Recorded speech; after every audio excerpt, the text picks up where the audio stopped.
ধরুন আপনি রাত 1:30 বা 1:45 সময় দক্ষিণ কলকাতার নির্জন একটি ফ্ল্যাটে একা বসে আছেন, সাদা গেঞ্জি এবং পায়জামা পরে। আপনি পুরো বাড়িতে একা, কিন্তু কানের কাছে আপনি ফিসফিস করে কিছু কথা বলার আওয়াজ শুনতে পাচ্ছেন। কাউকে দেখতে কিন্তু পাচ্ছেন না। হঠাৎ সেই ফিসফিসানিগুলো বেড়ে যেতে থাকে এবং আপনি চিল্লিয়ে চিল্লিয়ে বলতে থাকেন, মুক্তি চাই, মুক্তি চাই।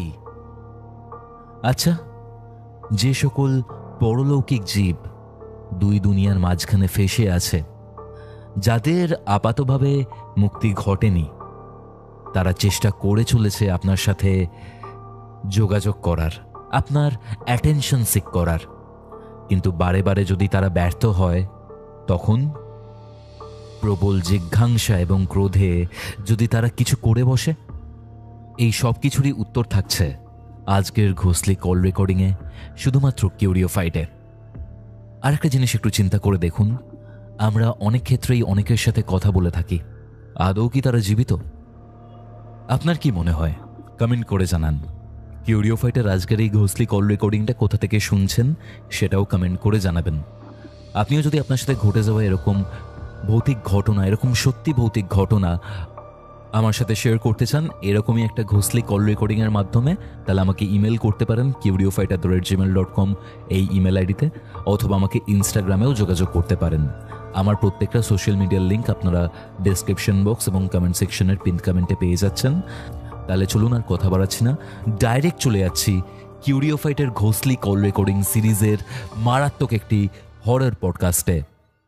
ঘড়িতে বেলা 3টে, বৃহস্পতিবার। আপনারা শুনছেন কিউরিওফাইটের ঘোষলি কল রেকর্ডিং সিরিজের মারাত্মক একটি হরর পডকাস্ট। সাথে রয়েছে আমি কৌস্তভ, আপনাদের আজকের হরর ডোজ নিয়ে। হ্যালো নবাঙ্কুর বাবু, কেমন আছেন? এই চলছে ভাই কৌস্তভ, তুমি কেমন আছো? চলছে দাদা, ভালো আছি। হ্যাঁ বলো। বিষয়টা যেটা হচ্ছে যে আপনার সাথে তো রিসেন্টলি কথাবার্তা হলো, যোগাযোগ হলো, আর আপনার বিষয়টা না বেশ ইন্টারেস্টিং লেগেছে। মানে আপনি আপনার এক অগ্রজ মানে সিনিয়রদের থেকে একটা মন্ত্র পান, আমি যদি খুব ভুল না করি, সেটা ইউজ করেন, এবং সেটা ইউজ করার পর এমন কিছু ঘটনা ঘটেছে আপনি ক্লেম করেছেন যে যারা যারা প্যারানর্মাল বা অতি প্রাকৃতিক যে বিষয়টা রয়েছে, যারা বিশ্বাস করে না, তারাও হয়তো একটা জায়গাতে গিয়ে বিশ্বাস করতে বাধ্য হবে যে এরকম টাইপের ব্যাপার হয়। ইভেন আপনি নিজের ছেলের যে ব্যাপারটা বলছিলেন না, যে ঘটনাটা বলছিলেন আমাকে, আমার না সত্যি কথা বলতে খুবই ক্রিপি লেগেছে।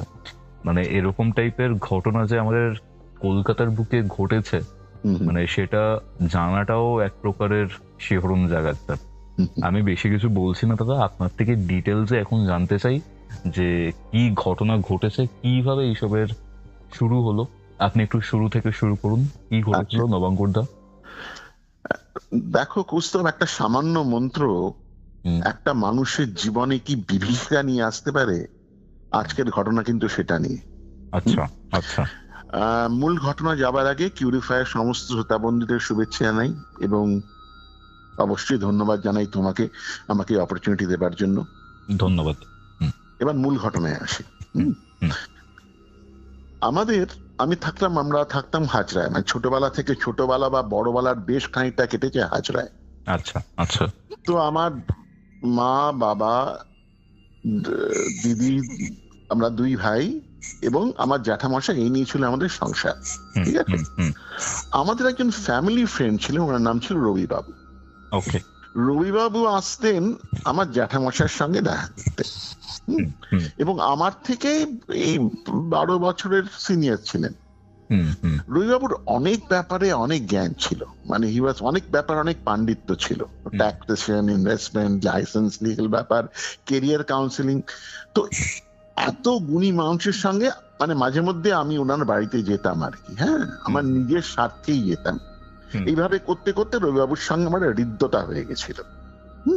আচ্ছা আচ্ছা। তো এবার মূল ঘটনায় আসে। হ্যাঁ, ওটা ছিল 2013 সালের জানুয়ারি মাস। আমি রবিবাবুর বাড়িতে গেছি। অ্যাজ ইউজুয়াল রবিবার বৈঠকখানায়, রবিবার শোয়ার ঘরে আমাদের বেসিক্যালি আড্ডাটা হতো।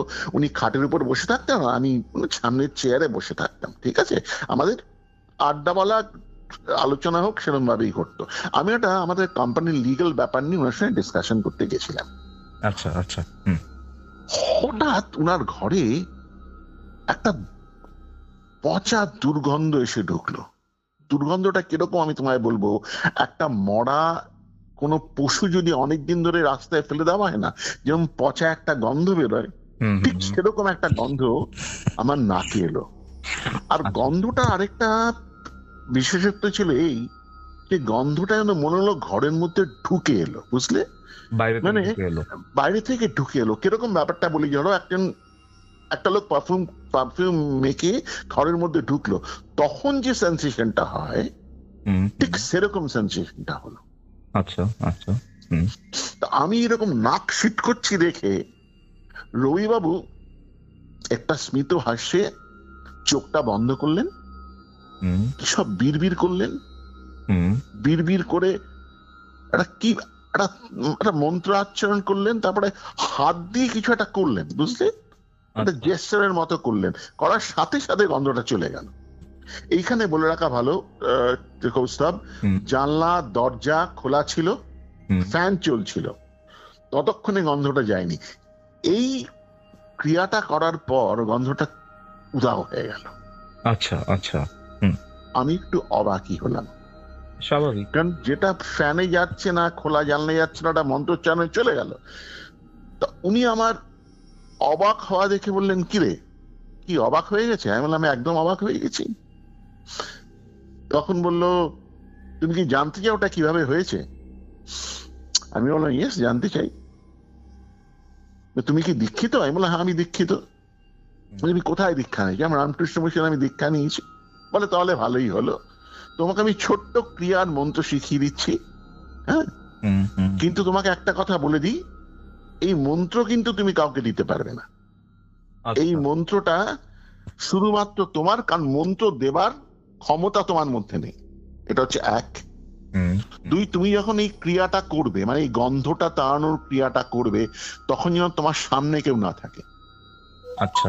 আর 3 নম্বর, উনি বললেন যে তুমি কিন্তু এটা কাউকে শেখাতে যাবে না, কেউ এটা জানবে না, ঠিক আছে? উনি তখন কি করলেন? আমি বললাম, ঠিক আছে। উনি তখন কি করলেন? উনি আমার সামনে এলেন, আমার মাথায় হাত রাখলেন, লেখে বিড়বিড় করে কি একটা বললেন, তারপর একটা মন্ত্র বললেন। মন্ত্রটা বলে আমাকে বললেন, তুমি 3 বার এই মন্ত্রটা বলো তো। আমি 3 বার মন্ত্রটা বললাম। তারপর একটা ক্রিয়া উনি দেখালেন, হাত দিয়ে একটা ক্রিয়া করলেন, আমাকে বললেন সেটা ওনাকে করে দেখাতে। ওনাকে করে দেখালাম। তারপর উনি আমাকে বললেন, প্রথমটা হচ্ছে মন্ত্র, দ্বিতীয়টা হচ্ছে ক্রিয়া, এই দুটো পরপর করবে, করলে দেখবে গন্ধটা চলে যাবে। আমি শুনলাম, আমার পুরো ব্যাপারটা আমি একদমই কনভিন্সড হলাম না। আই ওয়াজ নট কনভিন্সড, ঠিক আছে? বিশ্বাস হয়নি ব্যাপারটা, একদম বিশ্বাস হলো না। আমি বললাম, চলো ঠিক আছে। বাড়িতে গেলাম।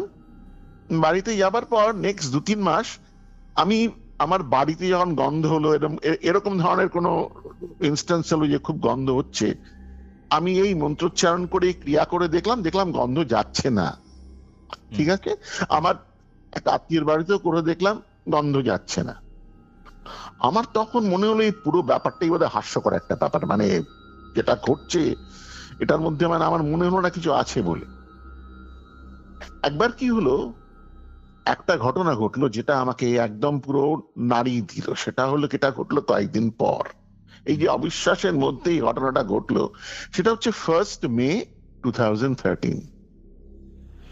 কি হলো, 1st May is a holiday. তো আমি হিন্দুস্তান পার্কে আমার এক বন্ধুর বাড়িতে আড্ডা দিতে যাই আর কি, ছুটির দিন হলে ওখানে আড্ডা দিতে যাই। 1st মে 2013 ওর বাড়িতে আড্ডা দিতে গেছি, এবং আমার ইউজুয়ালি ওর শোবার ঘরে আড্ডাটা দিতাম আর কি, হ্যাঁ।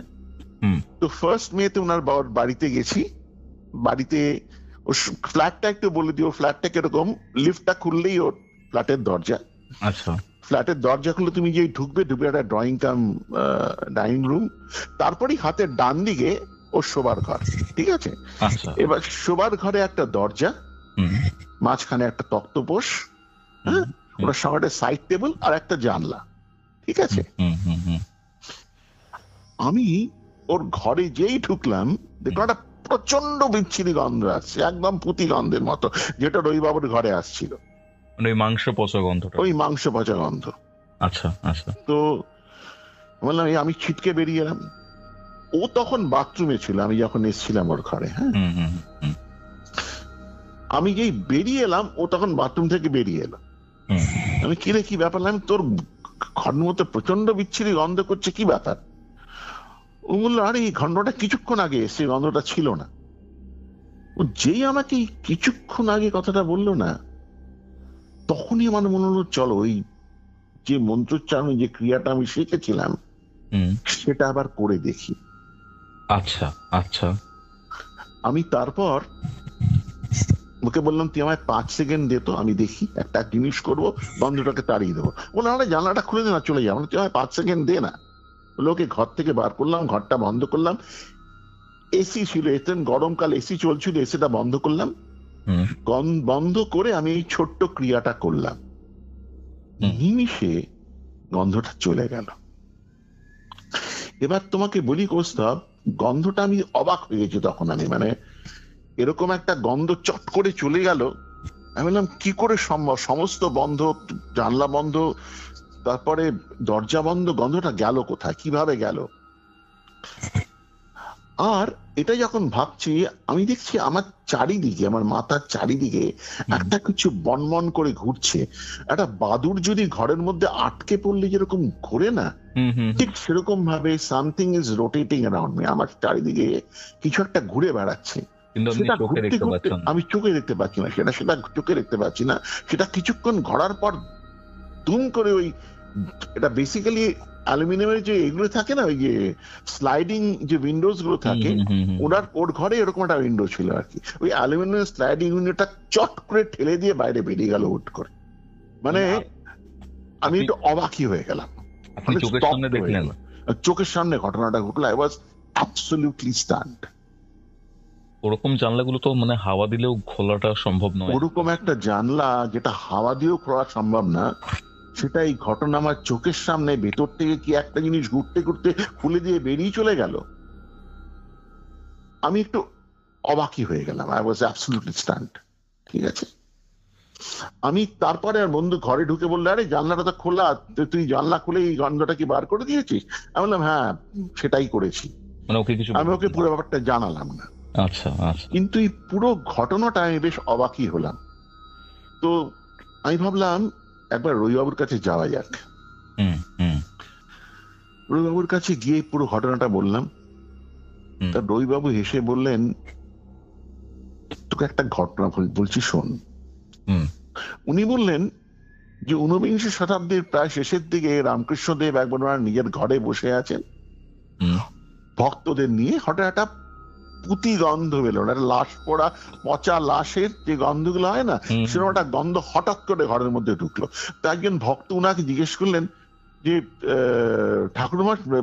ঠাকুর মনে হয় কোনো লাশ এতে নদীতে ভেসে এসছে, সেই জন্য গন্ধটা গঙ্গাতে ভেসে এসছে আর কি। তো ঠাকুর একটু হাসলেন, এসে বললেন দাদা গন্ধটা আমি তাড়িয়ে দিচ্ছি। বলে নিমিষে চোখ বন্ধ করে গিয়ে একটা করলেন, গন্ধটা চলে গেল। তখন ঠাকুর বলল, সবাই বলল ঠাকুর এটা কি করলেন? ঠাকুর বললেন এই একটা প্রেত এসেছিল, আমার কাছে মুক্তি চাইছিল, আমি মুক্তি দিয়ে দিলাম। দুটো প্রেত দাঁড়িয়েছিল। ভক্তরা সবাই বেশ অবাকই হয়ে গেল। এই বলে রবিবাবু থামলেন।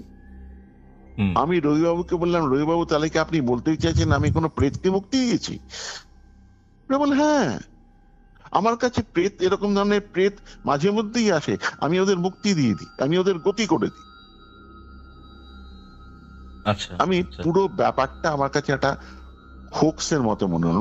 কি বলছে, একটা গন্ধ যাবে তাড়িয়ে প্রেত মুক্তি ফুক্তি বলছে। আমি না খুব একটা কনভিন্সড হলাম না পুরো ব্যাপারটায়, তাও কনভিন্সড হইনি। হ্যাঁ, তারপরে ফিরে এলাম বাড়িতে ফিরে এসে যে তারপরের কয়েক মাস যখনই গন্ধের কোনো সম্ভাবনা দেখেছি, আমি এই ক্রিয়াটা করার চেষ্টা করেছি। আমি তোমায় বলি কৌস্তব, 10 বারের মধ্যে 3 বার কিন্তু আমি সফল হয়েছি এই ক্রিয়াটা করে। আর যখন সফল হয়েছি, গন্ধটা কিভাবে গেল তার কোনো সায়েন্টিফিক ব্যাখ্যা কিন্তু আমি খুঁজে পাইনি। কেন? কারণ যখনই করেছি গন্ধটা, ধরা যাক এই যে তোমাকে আমি বন্ধুর বাড়িতে বললাম যে দরজা জানলা পুরো বন্ধ, গন্ধটা যাওয়ার কোনো উপায় নেই, এরকম একটা ঘটনা, বা দরজা জানলা পুরো খোলা, চারিদিকে হাওয়া খুলে বেড়াচ্ছে, গন্ধটা কিছুতেই যাচ্ছে না, কিন্তু এটা ক্রিয়ার সাথে সাথে গন্ধটা চলে গেল। এই দুটো ক্ষেত্রে এই ব্যাপারটা অবাক না? কারণ গন্ধটা যাবে কোথা দিয়ে? গন্ধটা যাবার একটা সায়েন্টিফিক এ তো থাকবে, যেটা একটা ক্রস ভেন্টিলেশন হচ্ছে, গন্ধটা বেরিয়ে চলে গেল। এক্স্যাক্টলি। বা আমি একটা জানলা খুললাম, গন্ধটা বেরিয়ে চলে গেল। আই ডিড সামথিং ফিজিক্যালি, গন্ধটা গেল। কিন্তু আমি একটা মন্ত্র উচ্চারণ করে গন্ধটাকে তাড়িয়ে দিচ্ছি, দ্যাট ওয়াজ স্টার্টলিং ফর মি। ঠিক আছে, ওই 3-4 বার যে ঘটনাটা ঘটলো, আমি বেশ অবাকই হলাম। তো যাই হোক, একটা কথা বলি, আপনি প্রথম দিকে যখন ফার্স্টের 2-3 মাস চেষ্টা করেছিলেন তখন যায়নি ব্যাপারটা, হ্যাঁ, কিন্তু বন্ধুর বাড়িতে গিয়ে এই ব্যাপারটাতে প্রথমবার আপনি সাকসেস পেলেন, গন্ধ তাড়ানোর যে ব্যাপারটা। এরকম কি হতে পারে যে প্রথম দিকে যে গন্ধগুলো তাড়াবার চেষ্টা করছিলেন সেইগুলো নর্মাল কোনো গন্ধ, সেটা হয়তো প্রেত জনিত কোনো গন্ধ নয়, বা আমারও পরের দিকে এটা আমি আসবো, তুমি বুঝতে পারবে যখন সত্যিকারের মানে মানে হরিফিক ঘটনাগুলো আমার জীবনে শুরু হবে, তখন তুমি বুঝতে পারবে। তুমি যেটা বললে সেটা একদম ঠিক আর কি। মানে ওই যে গন্ধগুলো ছিল সেটা basically for some main reason, সত্যি সত্যি কোনো একটা গন্ধের জন্য হয়েছিল, এর মধ্যে প্রেতজনিত কোনো ব্যাপার সত্যি সত্যি ছিল না। হ্যাঁ, কিন্তু সেই জন্য হয়েছিল। আমি পরে এই ব্যাপারটা আরো ডিটেলে যাবো, তখন তুমি বুঝতে পারবে ব্যাপারটা। মানে আমি ব্যাপারে যখন হয়েছে তখন আপনি হয়তো সাকসেসফুল হয়েছে, তখন আমি সাকসেসফুল হয়েছি। এটা আমি পরের দিকে ভালোভাবে রিয়েলাইজ করেছি, উইথ মাই লাইফ আমি রিয়েলাইজ করেছি আর কি। মানে জীবন সংশয় হয়েছিল, এবং আমি তোমাকে বলছি এবার আস্তে আস্তে ঘটনার দিকে আমি যাব। ওকে ওকে ওকে। এরপরে কি হয় দাদা? এরপরে 2014 সাল, ঠিক আছে, 2014 সাল থেকে না আমার জীবনে এমন কিছু ঘটনা ঘটতে শুরু করে যেটার কোনো এক্সপ্লেনেশন নেই। এই বলি তাহলে কিভাবে। আমি অফিসে একদিন বসে আছি, আমার অফিসের কেবিনটা আমি তোমায় বলে দিই, অফিসের কেবিনের দরজা আছে, এবং আমার বাঁদিকে আমার ঘরে যে টেবিলটা আছে না, সেই টেবিলটা আমার দেয়াল জুড়ে, মানে একটা টেবিল কন্টিনিউয়াস টেবিল হলে যেরকম হয়, একদিকে পার্টিশন, আর টেবিলটা আর কি পুরো পুরো দেয়াল জুড়ে একটা টেবিল আর কি, মানে 3টে সাইড ধরে একটা টেবিল। মানে এক সাইডে আমার রাখা আছে, ল্যাপটপ রাখা আছে, এক সাইডে আমার ফাইলস রাখা আছে, মানে আমি আমার চেয়ার নিয়ে আমি যেখানে খুশি যেতে পারি। যখনই আমার কোনো কাজ হবে, আমি হয় ল্যাপটপে কাজ করছি, নয় ফাইল দেখছি, it becomes very easy for me. হ্যাঁ, তো আমি একদিন সকালবেলা কাজ করতে করতে, ল্যাপটপে কাজ করতে করতে, হঠাৎ মনে হলো ফাইলের একটা কি ব্যাপার আছে, ফাইলটা দেখি বলে আমি ফাইল দেখছি, আমার মনে হলো দরজাটা খুলে গেল, আমার কেবিনের দরজা খুলে কেউ ভেতরে ঢুকলো। ইউজুয়ালি আমার চাপরাশি ঢুকে কোনো কিছু আমার টেবিলে রেখে দিয়ে চলে যায়। আমি ঘুরে দেখলাম ঘরে কেউ নেই। আচ্ছা আচ্ছা। আমি বললাম হয়তো আমার মনের ভুল হবে। এটা শুরু। তারপরে কি শুরু হলো, আমার দরজাটা তুম করে খুলে যেত, মানে কোনো কারণ নেই, মানে হঠাৎ করে দরজাটা খুলে গেল, বা দরজার মধ্যে কোনো নক করে চলে যাচ্ছে। আচ্ছা, ঠিক আছে, হঠাৎ করে আমার দরজাটা খুলে যাচ্ছে, আমার ফাইলগুলো দুনুম করে পড়ে গেল। ঠিক আছে, এরপরে ঘটনাটা ঘটতে শুরু করলো আমার ফ্ল্যাটে। মানে আপনি কাউকে চোখে দেখতে পেতেন না? আমি কাউকে কিছু চোখে দেখতে পেতাম না। এবারে ঘটনাটা ঘটতে শুরু করলো আমার ফ্ল্যাট। এবার ফ্ল্যাট সম্বন্ধে আমি একটা কথা বলে দিই, আমার রাজবেরিতে একটা ফ্ল্যাট আছে, এবং আমার স্ত্রী যেহেতু কেন্দ্রীয় সরকারি চাকরি করে, ও কলকাতার একটু বাইরে একটা জায়গায় কোয়ার্টারে থাকে। ঠিক আছে, তো আমি মাঝে মধ্যে কোয়ার্টারে থাকি, মাঝে মধ্যে ফ্ল্যাটে থাকি, কারণ ফ্ল্যাটটা খালি রাখা যায় না তো। এইবার ফ্ল্যাটে নতুন নতুন ব্যাপার শুরু হয়ে গেল, ফ্ল্যাটের মধ্যেও ঘটনা ঘটতে শুরু করলো। মাঝে মধ্যে গভীর রাতের দিকে আমার কাচের জানলা কেউ নক করতো, আমার আমার আমার দরজায় কেউ বেল বাজাতো। আমি রাতে খুলে যখন আমি আমি প্রথমের দিকে দরজা খুলতাম, দেখতাম কেউ নেই, আই হলে চোখ রেখে দেখতাম কেউ নেই, বুঝতে পেরেছেন? তারপরে আমার আমার আমার খাটটাকে ধর, আমি খাটে শুয়ে আছি, আর খাটটাকে একটু নাড়ি দিয়ে চলে গেল। ওকে, হ্যাঁ, দরজার মধ্যে আমার ব্যাপারটা হয়েছে। হ্যাঁ, খাটনার ব্যাপারটা আপনি সত্যি ফিল করেছেন? সত্যি ফিল করেছি, মানে খাটটাকেও নাড়িয়ে দিল, মানে ইটস লাইক এটা তো ঘটি দিয়ে চলে যাচ্ছে, খাটটা নাড়িয়ে দিচ্ছে, দরজা নক করছে, তারপরে মানে লোকে মানে না ছোটখাটো প্র্যাঙ্কস, একটা বাচ্চা ছেলে যেভাবে প্র্যাঙ্কস করে সেভাবে করে যাচ্ছে। আচ্ছা, ঠিক আছে। তারপর কি হলো, আমি এই ঘটনা যখন বাড়তে শুরু করলো না, মানে এটা মাঝে মাঝেই ঘটছে আর কি, হ্যাঁ, তখন ওই রবিবাবুর কাছে গেলাম। রবিবাবু এই ব্যাপারটা নিয়ে খুব গম্ভীর হয়ে গেলেন। উনার কথা শুনে মনে হলো যেন উনার কাছে না এই ব্যাপারটার কোনো সলিউশন নেই, যেন এই ব্যাপারটা ঘটবেই। উনি আমাকে বললেন, তুমি একটা কাজ করো, তুমি তো জব করো, তুমি জবটা বাড়িয়ে দাও, মানে আরো বেশি করে জব করো। ঠিক আছে, আমি জব করতে শুরু করলাম, জবটা বেশি করা শুরু করলাম, তাতেও দেখলাম কিছু হচ্ছে না, নাথিং ইজ হ্যাপনিং। ওই ঘটনা আরে বাড়তে শুরু করলো। এবার কি হলো, এবার আমাকে রাত্রির বেলা কেউ নাম ধরে ডাকতো, বুঝতে পেরেছো? আমি শুনতে পেলাম কেউ আমার নাম ধরে ডাকছে, এরকম ধরনের ঘটনা ঘটতে শুরু করলো। রাত্রিবেলা ঘুমিয়ে আছি, কেউ আমার নাম ধরে 3বার বা 4বার করে ডাকলো। আই কুড হিয়ার ইট। আমার না রবিবাবুর উপর প্রচন্ড একটা রাগ হলো।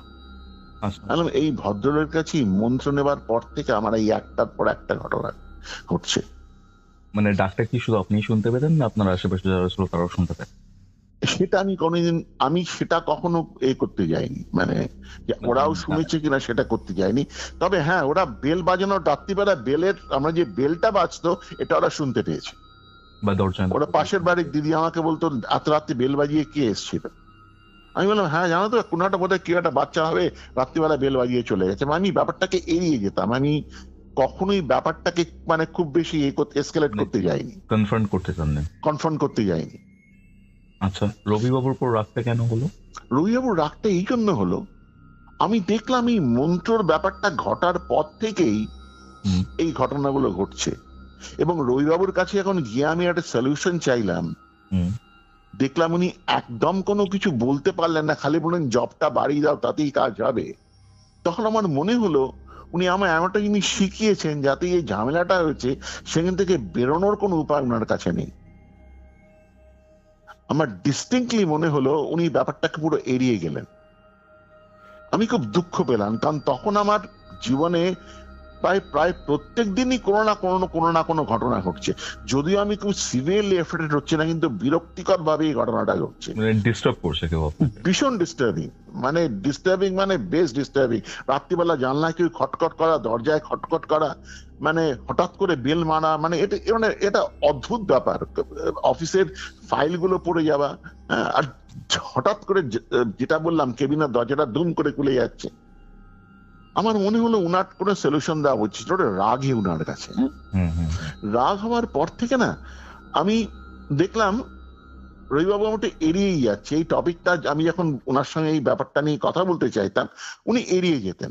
ঠিক আছে, আমি না রবিবাবুর বাড়িতে যাওয়াটা কম করে দিলাম।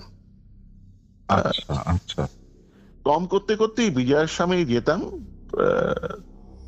করতে যেতাম, এই ধরা যাক প্রণাম করতে যেতাম, বিজয়া করতে যেতাম, দিতে যেতাম। তাছাড়া আমি রবিবাবুর বাড়িতে যেতাম না, আমি একদমই কম করে দিয়েছিলাম। 2019 সালের ফেব্রুয়ারি মাসে রবিবাবু গত হন, মারা যান। 2019 সালের মার্চ থেকে আমার জীবনে বিভীষিকা নেমে আসে। মানে 2014 থেকে 2019 অব্দি 5 বছর কন্টিনিউয়াসলি এই ব্যাপারগুলো ঘটেছে। মানে এই ছোটখাটো ব্যাপারগুলো যেন একটা বাচ্চা ছেলের প্র্যাঙ্কস, মানে না, একটা বাচ্চা ছেলে দুষ্টুমি করছে, হ্যাঁ, এই ব্যাপারটা আমার সেরকম মনে হতো। ফাইল ফেলে দিচ্ছে, দরজা খুলে দিচ্ছে, নক করে দিয়ে চলে যাচ্ছে, ঘুম থেকে ঘুমিয়ে আছি, নক করে দিয়ে ঘুম ভেঙে দিল। আপনি অন্য কোথাও স্পিরিচুয়াল হেল্পের জন্য যান? আমি অন্য কোথাও স্পিরিচুয়াল হেল্পের জন্য যাইনি। আমার কেন জানি না এই পুরো ব্যাপারটা, আমি আসলে আর একটা কথা বলে দিই, আমি এত কাজে বিজি থাকি না, মানে আমাকে এত ট্যুর করতে হতো বা কাজে এত ব্যস্ত থাকতাম, এই ব্যাপারটা নিয়ে আমাদের স্পিরিচুয়াল হেল্প মানে সবকিছুই রবিবাবুই ছিল। আর আমি না কোনোদিন এই প্যারানর্মাল ব্যাপারটা নিয়ে এত বেশি ঘাটাঘাটি করিনি। হ্যাঁ, টু বি ভেরি ফ্র্যাঙ্ক, আমি একটু স্কেপটিক্যালি ছিলাম পুরো ব্যাপারটায়, কিন্তু এই ব্যাপারটা ঘটার পর থেকে আমি বিরক্ত হতাম, কিন্তু what is to be done আমি জানতাম না, কারণ এই ব্যাপারে আমি কোনোদিন খুব একটা বেশি ঘাটাঘাটি করিনি। একটা প্রশ্ন করছি, আপনি ধরুন কখনো অফিস করে বাইরে গেলেন বা কোথাও গেলেন, এই সময় কি আপনার কখনো কিছু ফিল হয়েছে, না শুধু বাড়ি? না, এটা ঘটতো শুধু বাড়িতে এবং অফিসে 2019 পর্যন্ত। এটা খুব সিগনিফিকেন্ট। এখন তোমায় যেটা বলছি সেটা 2019 পর্যন্ত। 2019 পর্যন্ত এই ঘটনাটা শুধুমাত্র বাড়িতে ঘটতো এবং অফিসে ঘটতো, ঠিক আছে? কোনো ক্ষতি হয়নি, মানে বিরক্ত করছে, বিরক্ত করছে আর কি। হ্যাঁ, এরপর কি আমি বুঝতাম there is something happening, some entity is there, কি করতে হবে সেটা সলিউশন খোঁজার সময় আমার কাছে নেই, because I don't know wire to go. যার কাছে গেছিলাম সে লোকটা কিছু করলোই না, এরকম একটা ভাবনা আমার মধ্যে ছিল। তো 2019 সালে যখন রবিবাবু গত হলেন, আমি খুব দুঃখ পেলাম। কোথায় দুঃখ পেলাম?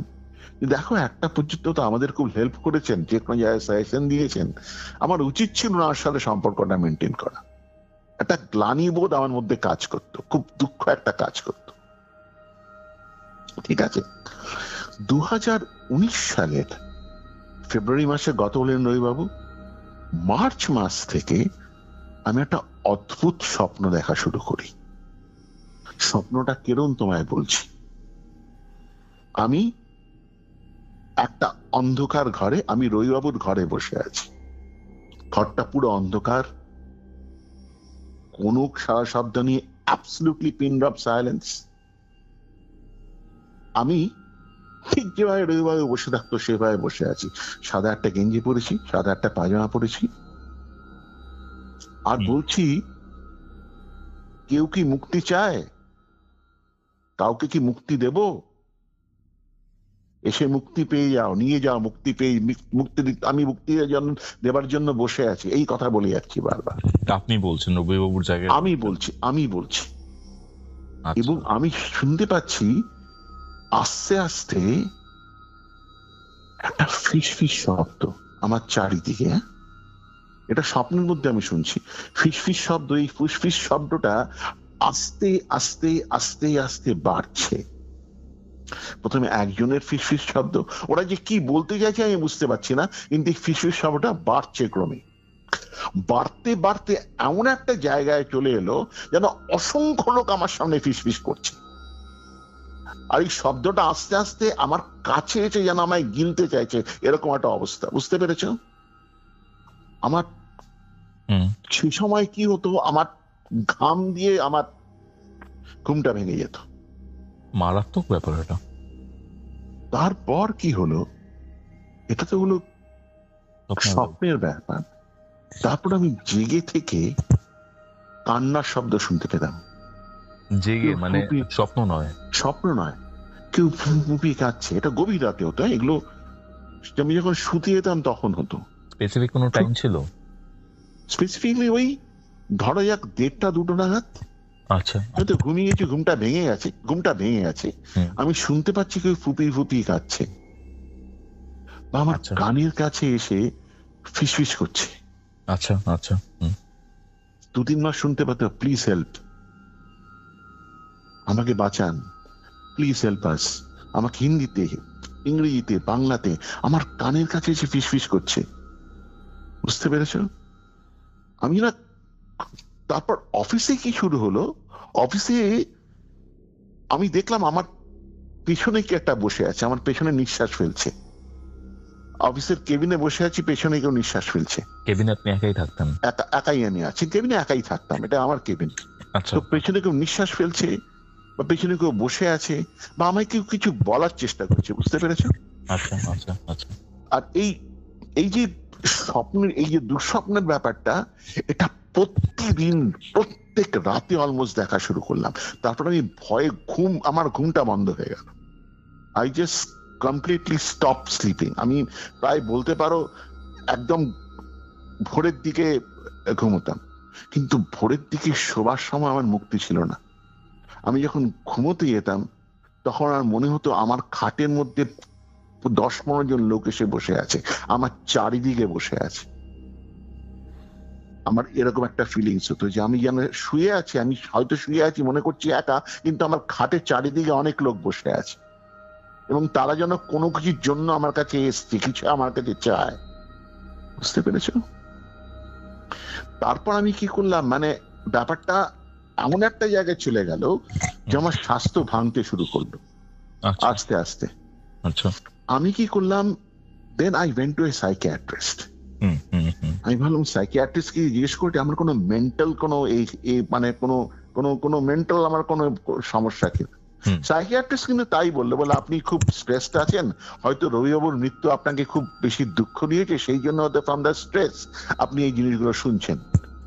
এবং যেহেতু আমি বললাম যে আমার কিন্তু কোয়ার্টারে কিছু হয় না, কোয়ার্টারে আই এম পারফেক্টলি ওকে, তো উনি বললেন তাহলে আপনি একটা কাজ করুন, আপনি ঘরে থাকবেন না, ফ্ল্যাটে থাকবেন না, ফ্ল্যাট ছেড়ে আপনি কোয়ার্টারে গিয়ে কিছুদিন থাকুন। মানে আপনি যখন ওয়াইফের সাথে থাকছেন তখন এগুলো হচ্ছে না? তখন কিছুই হচ্ছে না। ফ্ল্যাটে যখন একা থাকছেন বা অফিসে একা থাকছেন তখন ফ্ল্যাটে বা অফিসে এই ঘটনা সবচেয়ে বেশি ঘটছে ফ্ল্যাটে, নয়তো এর থেকে একটু কম ফ্রিকোয়েন্সিতে, একটু কম এতে অফিসেই হচ্ছে। হ্যাঁ, কিন্তু আমার স্ত্রীর কোয়ার্টারে এই ঘটনাটা ঘটছে না। কেন ঘটছে না এটা তোমাকে আমি পরে বলছি। আচ্ছা আচ্ছা। তো এরকম চলতে থাকলো যত আমি 2019 সালের শেষের দিকে আমি ফ্ল্যাটে ট্রান্সফার হয়ে আমি চলে গেলাম, আমার স্ত্রীর কাটে তল্পিতল বানিয়ে চলে গেলাম। এবং আমি কি করতাম, যেহেতু আমাদের ফ্ল্যাটে আমার রাজবাড়ির ফ্ল্যাটে আসতেই হবে, আমি কি করতাম, কোনো রবিবার চলে এলাম সকালবেলা, এসে ঘরটা কোনো কাজের লোককে দিয়ে ঘরটা মুছিয়ে আবার দুপুরবেলা ফ্ল্যাটটা করে বন্ধ করে, তালা বন্ধ করে আবার কোয়ার্টারে চলে যেতাম। 2019 গেল, 2020-তে কোভিড চলে এলো। 2020-তে যখন কোভিড এলো তখন I am absolutely there in my wife's quarter. আমাকে অফিসে যেতে হবে না, ওয়ার্ক ফ্রম হোম, আমার জীবনটা একদম নর্মাল হয়ে গেল। আচ্ছা আচ্ছা। 2020 গেল, 2021-এর পর যখন মোটামুটি অফিসে যেতে শুরু করলাম, তখন দেখলাম যে অফিসে এই ঘটনাগুলো আর ঘটছে না। ফর সাম পিকুলিয়ার রিজন অফিসে এই ঘটনাটা বন্ধ হয়ে গেছে। আচ্ছা, ঠিক আছে। আমি তারপরে কি হলো, 2021-22 2023 পর্যন্ত, জানুয়ারি পর্যন্ত I was leading a normal life. 2023-এর জানুয়ারি মাসে আমি হঠাৎ করে মনে হলো চল একবার ফ্ল্যাটে গিয়ে থাকি, দেখি তো কি হয়। শক্ত হওয়া বন্ধই হয়ে গেছে, শক্ত হওয়া বন্ধ হয়ে গেছে, চলো ফ্ল্যাটে গিয়ে থাকি, একবার ফ্ল্যাটে গিয়ে দেখি কি হয়। তো আমি ফ্ল্যাটে গিয়ে ফ্ল্যাটটা একদিন ঘর মোছালাম, সমস্ত কিছু কাজের লোককে ডেকে মুছিয়ে টুচিয়ে ঘরটা ঠিক করে, এবং এক রাত ফ্ল্যাটে কাটিয়ে দেখি। তো রাত্রির বেলা খাওয়া দাওয়া হয়ে গেছে, ডিনার হয়ে গেছে, রাত্রিবেলা বিছানায় শুয়েছি, গভীর রাত, হঠাৎ আমার মনে হলো যে আমার খাটের ডান পাশে কেউ একটা দাঁড়িয়ে আছে আর তার নিঃশ্বাস আমার গায়ে এসে পড়ছে। আমাকে কেউ যেন বলছে তুই ডান দিকে কিন্তু মুখটা ঘোরাস না, ডান দিকে কেউ দাঁড়িয়ে আছে যে খুব সাংঘাতিক। আমার মনটা জানি কেমন হয়ে বলছে, আমি খুব ভয় পেলাম, সাংঘাতিক একটা ভয় আমার মানে পুরো মানে চেতনাকে আচ্ছন্ন করলো। আচ্ছা। তারপর আবার ভেতর থেকে কি একটা বললো একবার ঘুরে দেখ না, কিচ্ছু হবে না, কোনো ভয় নেই। আমি মাথাটা ঘুরিয়ে দেখলাম, ওকে ওকে, দেখলাম একটা নারীর অবয়ব, হ্যাঁ, মানে খোলা চুলে একটা মহিলা দাঁড়িয়ে আছে। আমি তার মুখ দেখতে পাচ্ছি না, কিন্তু তার আউটলাইনটা দেখতে পাচ্ছি। সে খোলা চুলে দাঁড়িয়ে আছে এবং আমার দিকে তাকিয়ে দাঁড়িয়ে আছে। constantly. I was absolutely frozen there. আমার মনে হলো আমার পুরো শরীরটা যেন কেউ বরফ দিয়ে জমিয়ে দিল আর কি। আমি এত ভয় পেলাম, আমার গলা দিয়ে কোনো শব্দ বেরোচ্ছিল না তখন। আমি যে কিছু বলবো সেটারও বলার মতো উপায় ছিল না। আমি অ্যাবসলিউটলি ফ্রোজেন, এত ভয় পেয়ে গেছি। আর মাঝে মধ্যে না আমার শরীরটা কেঁপে কেঁপে উঠছে। আর ওই ছায়ামূর্তিটা আস্তে আস্তে আস্তে আস্তে আমার কাছে এগিয়ে আসছে। তখন ভেতর থেকে somebody said, এই তুই তো আদ্যা স্তোত্র জানিস, তুই আদ্যা স্তোত্র জপ কর। আমি কিন্তু আদ্যা স্তোত্র জানি না তখন। মানে আদ্যা স্তোত্র যেটা হয় সেটা আমি একবার দুবার দেখেছি, কিন্তু আমি জানি না। মানে আমি কোনোদিন একবার দুবার পড়েছি, কিন্তু আমি আদ্যা স্তোত্র জপ করবো কি করে? আমি তো মন্ত্রটাই জানি, পড়েছি একবার, কিন্তু আমার তো কণ্ঠস্থ নয়। আমার মধ্যে দিয়ে কে যেন আদ্যা স্তোত্র বলতে শুরু করলো। আমি উঠে বসে আদ্যা স্তোত্র করা শুরু করলাম। এই শ্রীনুবৎস প্রবক্ষ্যামি আদ্যা স্তোত্রং মাফনম জোপারে সাবে বিষ্ণু বল্লভ, এই যেটা আমি যত আদ্যা স্তোত্র বলতে শুরু করলাম, আমি দেখছি ছায়া মূর্তিটা আস্তে আস্তে আস্তে আস্তে পেছনে উঠছে। আদ্যা স্তোত্রের একটা জায়গা আছে, মৃতবাৎসা জীববাৎসা মাসং শ্রবণং জ্যোতি। ওই লাইনটা আমি যখন বললাম, দরজা খুলে ওই ওই ওই ওই মূর্তিটা দরজাটা খুব জোরে খুলে বেরিয়ে চলে গেল, একদম মানে যেন পালিয়ে বাঁচলো একটা ব্যাপার। আচ্ছা আচ্ছা। আমার দুটো খটকা লাগলো। কি? এত স্পষ্ট সংস্কৃত উচ্চারণে আদ্যা স্তোত্র আমি বললাম কি করে? আমি তো মন্ত্রটাই জানি না। আর যে আমার মধ্যে থেকে বললো, that was not my voice, ওটা আমার গলা নয়। যে বলল সেটা আমি নই। আমি এইভাবে কোনোদিন কোনো মন্ত্রোচ্চারণ করতেই পারি না। মানে শুদ্ধ সংস্কৃততে, এত শুদ্ধ সংস্কৃততে এরকম আন্তঃস্থ পুরো মানে একদম পরপর বলে যাচ্ছি। আমি তো মন্ত্রটা একবার দেখেছি বটে, সেটাও কোনোভাবে মন্ত্রটা উচ্চারণ করেছিলাম। মানে এত এত ডিফিকাল্ট ওয়ার্ডিংস ছিল ওখানে। সেই মন্ত্র আমি এত ইজিলি এত স্পষ্ট উচ্চারণ করে বলছি। I was absolutely stunned. তো যাই হোক, এই ঘটনা ঘটার পর না আমি I lost my senses. তো যখন বেরিয়ে চলে যায় দরজাটা খুলে, আমি বলতে গেলে আমি অজ্ঞানের মতোই হয়ে যাই। তারপর ভোরবেলা শুনছি মানে কে যেন অনেকবার বেল বাজাচ্ছে দরজাতে। আমি দরজা যখন আমার সেই বেলের শব্দে দেখি সকাল হয়ে গেছে, কে যেন একটার পর একটা বেল বাজিয়ে যাচ্ছে। আমি দরজা খুলে দেখি আমার বাড়ির কাজের মেয়ে বসে আছে, দাঁড়িয়েছে, আর পাশের ঘরে দিদি দাঁড়িয়ে আছে। বলছে, আমরা তো ভাবছিলাম দরজা ভেঙে ঢুকবো, আধ ঘন্টা বেল মারছি, আপনি দরজা খুলছেন না। বললাম, না আমি খুব ঘুমিয়ে পড়েছিলাম, আমার খুব খুব স্ট্রেস গেছে, আমি সেই জন্য হয়তো শুনতে পাইনি বলে আমি ব্যাপারটাকে এড়িয়ে গেলাম। কিন্তু আমি ঠিক করলাম আমি ফ্ল্যাটে আর থাকতে পারবো না। এই ফ্ল্যাটে আসা আমার পক্ষে মানে এই ফ্ল্যাটে এলেই কিছু না কিছু ঘটনা ঘটছে। আমি তখন কি করলাম, এই যে তুমি আমাকে বললে না যে আমি অন্য কোনো যদি ওয়েতে এটা সলভ করতে পারি, আমার এক বন্ধুর বন্ধু বাগবাজারে কেপি অ্যাস্ট্রোলজি বলে একটা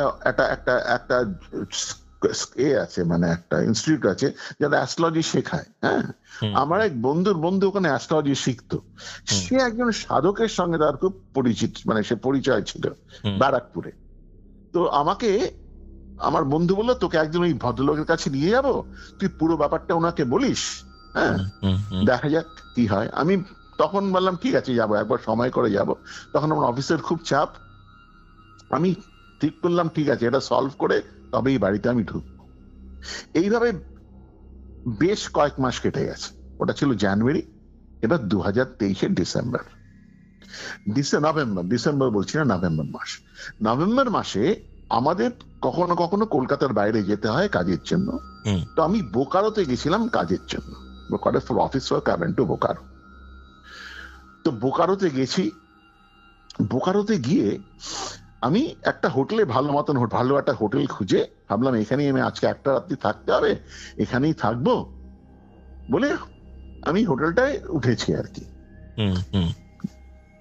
তো সন্ধ্যাবেলা অফিসের কাজ টাজ সেরে ডিনার টিনার করে আমি শুয়েছি, মানে শোবার আগে ভাবলাম বাবা আমার কেমন একটা ইরি ফিলিং হলো ঘরটার মধ্যে, মানে একটা ভয় পেলাম, মানে মনে হলো আমার একটা ইরি ফিলিং হয় না, একটা ঘরের মধ্যে পুরো একদম পুরো নিস্তব্ধ চারিদিকে, আমার সেরকম একটা অদ্ভুত একটা ফিলিং হলো। আমি ভাবলাম একটা কাজ করি, আমি যে মন্ত্রটা শিখেছিলাম না এর থেকে, রবিবাবুর কাছ থেকে মন্ত্রটা উচ্চারণ করি, তাহলে হয়তো কোনো পিশাচ থাকলে মুক্তি। ওটা হঠাৎই মনে হলো, আমি না ক্রিয়াটা করে ফেললাম, করে আমি ঘুমিয়ে পড়লাম।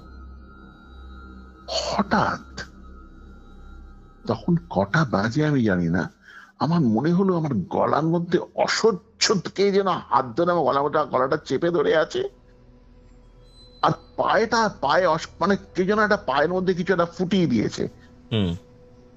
আমি এরকম চারিদিকে অন্ধকার, কোনো সারা শব্দ নেই।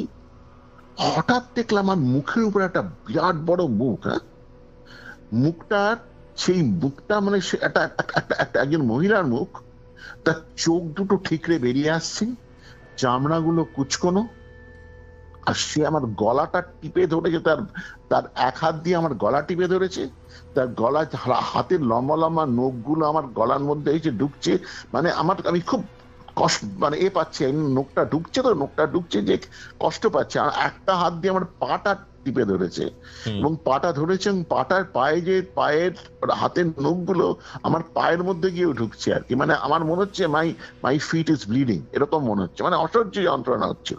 আস্তে আস্তে আমি দেখছি ওই যে যে হাতটা আমার গলার মধ্যে ঢুকেছে সেটা আমাকে চোখ করে ফেলছে, মানে একদম আমাকে মানে গলা টিপেই মেরে ফেলছে আর মানে দম বন্ধ হয়ে যাচ্ছে। আর একটা অদ্ভুত একটা ওই পশুর একটা শব্দ হয় না, একটা কুকুর যখন রেগে যায় তখন একটা অদ্ভুত শব্দ করে, গোঙায়, সেটা গোঙানির শব্দ হচ্ছিল।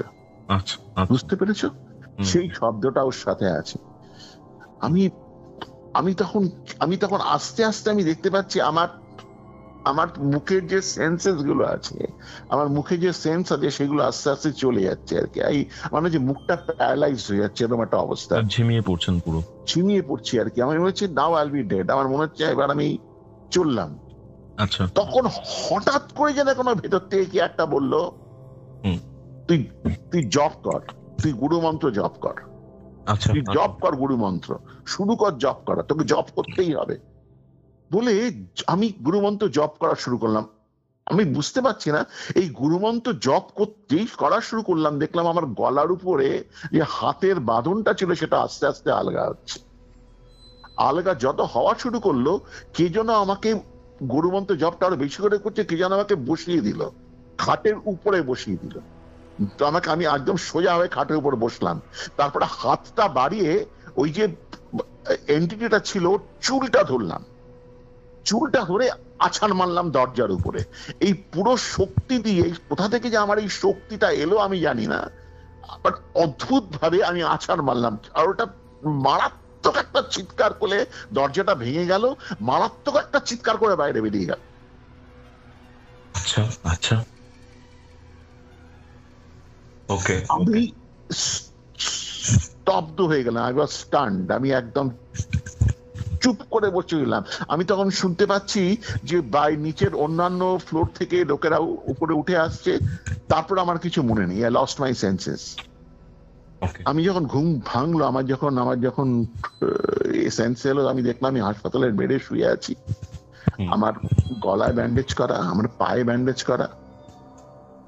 ডাক্তার বললো আপনার একটা ট্রমাটিক এক্সপিরিয়েন্স হয়েছে মনে হয়েছে, আপনি শকে অজ্ঞান হয়ে গেছিলেন। তারপরে পুলিশ এলো, পুলিশ আমার কাছ থেকে জানতে চাইলো সেদিনকে কি ঘটেছে। আমি কিন্তু আমার এই পুরো ঘটনা ওকে বললাম না, আমি অন্য ঘটনা বললাম। আমার ঘরে দুটো চোর ঢুকেছিল, আমি যে জেগে উঠলাম, আমার গলার কাছে ছুরি ধরেছিল, হ্যাঁ, তারপরে হঠাৎ করে কি যেন দরজাটা ভেঙে ভেতরে ঢুকে গেল, আমি ওই চিৎকার, এই পুরো ব্যাপারে আমি শক থেকে অজ্ঞান হয়ে গেছিলাম। যাই হোক, কোনোভাবে পুলিশ কনভিন্স হলো, তো নাথিং এলস, আর কিছু আর কোন রকম প্রমাণ, কোন রকম প্রুফ পুলিশ পায়নি। কারণ তারপরে আপনি আমি অন্য কিছু বললে আপনাকে মেন্টালি চ্যালেঞ্জ ভাবতে পারেন। চ্যালেঞ্জ করতো, অন্য কিছু ভাবতো, আমি ব্যাপারটা পুরো এড়িয়ে গেলাম। ওকে ওকে ওকে। তারপরে আমি কলকাতায় ফিরে এলাম। কলকাতায় ফিরে এসে ওই সাধকের কাছে গেলাম। আচ্ছা। সাধকের কাছে এখন গেলাম, সাধককে আমি পুরো ব্যাপারটা বললাম। উনি বললেন, আচ্ছা আরেকটা কথা বলে দিই, আমি যখন ওকে ছুঁড়ে মেরেছিলাম না, সে এন্টিটিটাকে ছুঁড়ে মেরেছিলাম, তখন আমি বলেছিলাম ওকে, এই তোকে মুক্তি দিলাম, আমি তোকে কিন্তু মুক্তি দিয়ে দিলাম, আমি এই কথাটা ওকে বলে আছাড় মেরেছিলাম। হ্যাঁ, গন্ধ তাড়াবার জন্য যে মন্ত্রোচ্চারণ করতেন সেটাও কি করেছিলেন? সেটা তখন করিনি, সেটা চুলের মুঠিতে ওকে আছাড় মেরে বলেছিলাম তোকে মুক্তি দিলাম, তুই আর আসবে না, এরকম একটা কথা বলেছিলাম। এটা আমি বলিনি কিন্তু। হ্যাঁ, আমার তখন আমার মধ্যে থেকে কে একটা বলেছিল, কে বলেছিল আই ডোন্ট নো। মানে যেরকম আদ্যাস্তোত্র যখন আপনি পাঠ করছিলেন শুদ্ধ সংস্কৃততে, সেই সময় যেরকম ফিলিং হয়েছিল, আচ্ছা সেই যে ফিলিংস হয়েছিল সেই সেম ফিলিং। আচ্ছা আচ্ছা, তারপর কি হলো? আমার গায়ে যে শক্তি এসেছিল, কোথা থেকে এসেছিল আমি না, সেম ফিলিং। আমার আমি যে জব করেছি, আমার গুরু মন্ত্র কে জব করেছিল আমি জানি না ভাই, সত্যি কথা বলছি। আমি যে উঠে বসতাম খাটে, আমি উঠে বসতাম না, কেউ আমাকে বসিয়ে দিল সেটা আমি জানি না। তো আমি যখন সাধকের কাছে এলাম, সাধক সব কথা শুনলেন। উনি বললেন, দেখুন, প্রথমত আপনার মন্ত্রটা ইউজ করা উচিত হয়নি। কোন মন্ত্র? যে মন্ত্র দিয়ে আপনি গন্ধ তাড়াতেন, সেই মন্ত্রটা আপনি ঠিকভাবে করতে পারেননি, ব্যবহার করতে পারেননি, 1 নম্বর। 2 নম্বর, যিনি আপনাকে শিখিয়েছিলেন তিনিও আপনাকে ঠিক মতো শেখাতে পারেননি। এবং হয়তো ঠিক মতো শেখাতে পারেননি বলেই সেই হয়তো কোন রকম এর থেকে, গিল্টি ফিলিং থেকে উনি আপনাকে হয়তো রক্ষা করেছেন।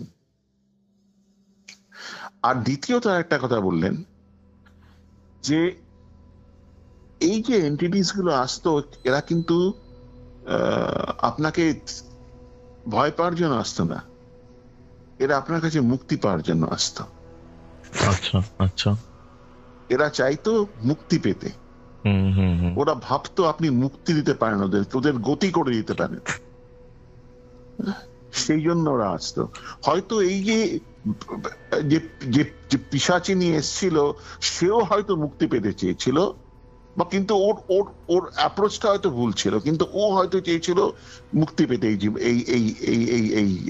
এই জগৎ থেকে, মানে যে জগতে আছে ও, সেখান থেকে মুক্তি পেতে চেয়েছিল। আমি তখন বললাম, আচ্ছা তা সব ঠিকই আছে, কিন্তু আপনার বলুন,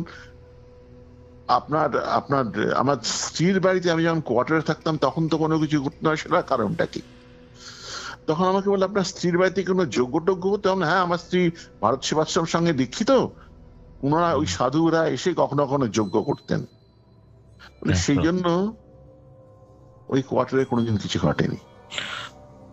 আর আপনি বলতে চাইছেন যে রবিবাবু আপনার মধ্যে এসে আপনাকে প্রোটেক্ট করেছেন? আমার মনে হয় রবিবাবু আমার মধ্যে এসে আমাকে প্রোটেক্ট করেছেন। আচ্ছা, এটা একটা ব্যাপার। আরেকটা মনে হয় রবিবাবুর কোনো আনফিনিশ কাজ ছিল, যেটা আমাকে দিনই করাতে চেয়েছিলেন। প্রত্যেক রাতে আমি যখন ঘরে বসে ওই কাজটা করতাম, মানে যে স্বপ্নটা দেখতাম, ওটাতে আমি হয়তো সত্যি সত্যি কোনো এন্টিটিস এর মুক্তি দেওয়ার কাজটা করতাম। আচ্ছা আচ্ছা আচ্ছা, এটা আমার মনে হয়েছে। আচ্ছা, এরপর কি হতো? এরপর যেটা বললাম সেটা হচ্ছে যে এই ঘটনার পর, আচ্ছা, উনি আমাকে একটা বীজ মন্ত্র দিলেন, পঞ্চমুখী হনুমান, একটা বীজ মন্ত্র দিলেন। আচ্ছা। তারপর উনি আমাকে বললেন, আপনি আরো বেশি রিলিজিয়াস হয়ে যান। আমি তারপর থেকে আর সত্যি সত্যি আদ্যাস্তোত্র জপ করতে শুরু করলাম, চণ্ডী পাঠ শুরু করলাম, হনুমান চালিসা পড়া শুরু করলাম, মঙ্গলবার দিন মা মঙ্গলচণ্ডীর পুজোও করতাম। এইভাবে করতে করতে করতে করতে দেখলাম আমার জীবনে অনেক সমস্যাই চলে গেছে, মানে এই ব্যাপারগুলো আর ঘটছে না। তারপর কি হলো, তারপর আমি ফ্ল্যাটে থাকা শুরু করলাম, ফ্ল্যাটে পুজো করতাম, জপ করা বাড়িয়ে দিলাম, প্রত্যেক দিন ওই হনুমানের বীজ মন্ত্রটা পড়তাম। তারপরে দেখলাম আমি ওকে, মানে কোনো কিছুই ঘটছে না আমার সাথে। কিন্তু অফিসেও হচ্ছে না? অফিসে একদম বন্ধ হয়ে গেছে। আচ্ছা। কিন্তু মাঝে মধ্যে আমি যখন স্নান করতাম, আমার দরজায় নক হতো, টক টক টক টক করে নক করতো। তখন আমি ওদের বলতাম, দেখো আমি তোমার মুক্তি দেওয়ার কেউ নই, তুমি ভুল লোকের কাছে এসছো, আমি ভাই তোমায় মুক্তি দিতে পারবো না। আর আমাকে জ্বালাতন করতে এসো না, আমি কিন্তু খুব শক্তিশালী, আমার গুরু আমাকে রক্ষা করছে, তোমরা এখান থেকে যাও, আমি তোমার মুক্তি দিতে পারবো না। আর এই নকিংটা কিন্তু এখনো আমার সাথে ঘটে। এখনো মাঝে মধ্যে কেউ দরজায় নক করে বা গ্লাস যে উইন্ডোজ আছে সেখানে নক করে, আমি সবসময় যে বলি তা নয়, কিন্তু এই ঘটনাটা আজও আমার সাথে ঘটে। ওকে দাদা, আপনি বলছিলেন যে আপনার ছেলের একটা ব্যাপার ছিল। হ্যাঁ, ছেলের ঘটনাটা বলি। ছেলের ঘটনাটা এরকম যে আমার ছেলের সাথে আমার শ্বশুর মশাইয়ের সাংঘাতিক হৃদ্যতা ছিল। ভালো হৃদ্যতা মানে বলতে বলে মানে দুজনের মানে বোঝা হতো না কে বাচ্চা না, দুজনের সঙ্গে মানে একসঙ্গে খেলা করা, মানে অল দ্য প্র্যাঙ্কস আর কি, মানে বয়সের যে ডিফারেন্সটা সেই ডিফারেন্সটা ছিল না। আচ্ছা আচ্ছা আচ্ছা। তো আমার ছেলের জন্ম হয় 2013-তে। তখন আমার স্ত্রীর পোস্টিং ছিল খড়গপুরে, ঠিক আছে। তো 2014 আমার শ্বশুর মশাই থাকতেন লামডিং এ। লামডিং হচ্ছে আসামে। আচ্ছা আচ্ছা। তো উনি লামডিং থেকে খড়গপুরে চলে এসেছিলেন, ঠিক আছে। তো উনি খড়গপুরেই থাকতেন। তো বাচ্চাটা ছোটবেলা থেকে ওর দাদুকে দেখছে, ঠিক আছে। 2014, 15, 16 ওই যে ছোটবেলা থেকে ওর খেলা ওর দাদুর সাথেই, ঠিক আছে। 2017 ফেব্রুয়ারিতে মানে ওরা মানে বিভিন্ন সময় মানে দুজনের সাথে সবসময় খেলছে, একজনের সাথে কোনো দুষ্টুমি করছে। উনি ধরা যাক, আমি সিম্পল একটা এক্সাম্পল দিচ্ছি, ধরা যাক আমার ছেলে কোনো কেক খাচ্ছে, আমার শ্বশুর মশাই কেকটা নিয়ে চলে গেল, এটা আমি খাবো। আচ্ছা। ও তারপরে ও গিয়ে ওর সাথে একটা ঝামেলা শুরু হলো, ও আবার সেই কেকটা কেড়ে নিয়ে চলে এলো। এরকম ধরনের একটা অদ্ভুত সম্পর্ক ছিল। মানে একদম মানে ওদের মধ্যে বয়সের যে কোনো ডিফারেন্স আছে সেটা বোঝা যেত না। তারপর কি হলো, 2017 সালের ফেব্রুয়ারি মাসে উনি গত হন, 2017 ফেব্রুয়ারি। 2017, 18, 19, 20, 2021-এ আমার স্ত্রীর ট্রান্সফার হয়ে যায় কলকাতায়, ঠিক আছে। আচ্ছা। তা আমার ছেলের সাথে একদিন দুপুর বেলা, এক রবিবার দুপুরে কথা বলছিলাম। মানে আমার ছেলে কিন্তু আমার সঙ্গে কথা বললে সবসময় গেমস নিয়ে কথা বলতো, বা ইউটিউবে হয়তো দেখেছে কোনো স্পিকার তৈরি করতে হবে সে নিয়ে কোনো এইসব ধরনের কথাবার্তা বলতো, প্যারানর্মাল কোনো কথাবার্তা বলতো না। বাচ্চা ছেলে যেরকম বলে। সেদিন কেউ আমি হঠাৎ বললো, বাবা জানো দাদু না মারা যাবার পরও আমার সঙ্গে দেখা করতো। দেখা করতো মানে বলে, দাদু আমি যখন খেলতাম আমাকে পেছন থেকে ডাকতো, খেলবি আয় বলে, আয় খেলবি আয়, বা ঘাড়ের কাছে চুলকে দিত। বা আমি যখন টিভি দেখতাম আমার পেছনে আমাকে পেছন থেকে আস্তে আস্তে নক করতো, আমি তোর পাশে বসে আছি দেখ। কখনো কখনো বাইরে থেকে ডাকতো, ও আমার ছেলের নাম গুট্টু, গুট্টু গুট্টু গুট্টু বলে ডাকতো, বলে আমাকে না দাদুর গুট্টু গুট্টু বলে ডাকে বাইরে থেকে। তারপর মানে সবচেয়ে কৃপি হলো সেটা হচ্ছে এই, মানে রাত্রিবেলা যখন আমার ঘুম আসতো না, আমার দাদু আমার মাথায় হাতি দিয়ে ঘুম পাড়াতো। আমি বললাম, তুই তখন দাদুকে দেখতে পেলি? বলে, হ্যাঁ দাদুকে দেখতে পেতাম। আমি যখন হ্যাঁ মানে মশারিতে শোয়ার সময়ও দাদু মাথায় গিয়ে এ করতো, আস্তে আস্তে ঘুম পাড়িয়ে দিত মাথায় হাতি দিয়ে। আমি যখন মশারির সাইডে চলে যেতাম মানে ঘুমোতে এরকম ভাবে আর কি, উনি আস্তে আস্তে আমার মাথায়, আর মশারি থেকে যাতে না পড়ে যাই, মানে মশারির সাইডে চলে এসছে, আমার স্ত্রী হয়তো একদিকে ঘুমোচ্ছে, ও মশারির সাইডে চলে যাচ্ছে, যাতে না পড়ে যায় মশারিটা উনি গুজিয়েও দিতেন। সকালবেলায় তো আমার স্ত্রী এসে দেখছে যে মশারি একদম সাইডে পড়ে আছে আর কি, মশারিটা গোজা আছে মাটি, মানে খাটের নিচে, মানে খাট থেকে পড়ে যায়নি, অ্যাক্সিডেন্টলি পড়ে যায়নি, মানে ঝুলছে আর কি মশারির মধ্যে, কে যেন মশারিটা গুজে দিয়েছে যাতে ও না পড়ে যায় খাট থেকে। মৃত্যুর পরও টেক কেয়ার করতেন? মূর্তি পড়েও আমার মানে মায়াটা ছাড়তে পারেননি? মায়াটা ছাড়তে পারেননি। তারপর সেটা কি হয়?